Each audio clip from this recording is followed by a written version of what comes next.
السلام علیکم۔ اگر جسم میں سوجن کا مسئلہ ہو تو لوکی کا سالن بنا کر کھائیں۔ کھانا کھانے کے بعد پانی پینے سے بدن میں موٹاپا آتا ہے۔ شام کے وقت پیاز کھانے سے بواسیر ہو جاتی ہے۔ صبح کے وقت دہی کھانے سے معدہ ٹھیک رہتا ہے۔ چنبیلی کا تیل سر میں لگانے سے سر کی جوئیں مر جاتی ہیں۔ معدے کی کمزوری کا مسئلہ ہو تو ساگودانہ بنا کر کھا لیا کرو۔ اگر بھوک نہ لگتی ہو تو آم کا اچار کھانے سے بھوک جلدی لگتی ہے۔ اگر معدے میں گیس کا مسئلہ ہو تو گرین ٹی کا کپ بنا کر پی لیا کرو۔ نہار منہ نیم گرم پانی پینے سے پیٹ کی تمام بیماریاں ختم ہو جاتی ہیں۔ مچھلی کا سالن بنا کر کھانے سے دل کی بیماری دور ہوتی ہے۔ سیب کے چھلکے چبانے سے بار بار پیشاب آنے کا مسئلہ ختم ہو جاتا ہے۔ زیادہ ٹینشن لینے سے بڑھاپا جلدی آتا ہے۔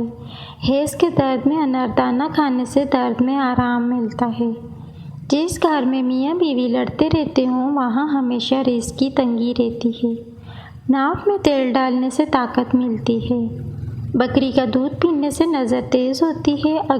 اگر کام کی زیادتی کی وجہ سے تھکن بہت زیادہ ہے تو سرسوں کے تیل سے 7 منٹ تک دونوں پاؤں کا خوب مساج کریں۔ انشاءاللہ آرام آ جائے گا، ذہنی اور جسمانی سکون میسر ہوگا۔ ناریل کا تیل بالوں میں لگانے سے بال مضبوط ہوتے ہیں۔ اگر بال کالے کرنا چاہتے ہیں تو سرسوں کے تیل میں بکری کا دودھ ملا کر بالوں پر لگائیں۔ زیادہ ٹھنڈے پانی سے نہانے سے بال گرنے لگ جاتے ہیں۔ اگر دل کی بیماری کا مسئلہ ہو تو مچھلی کا سالن بنا کر کھا لیا کرو۔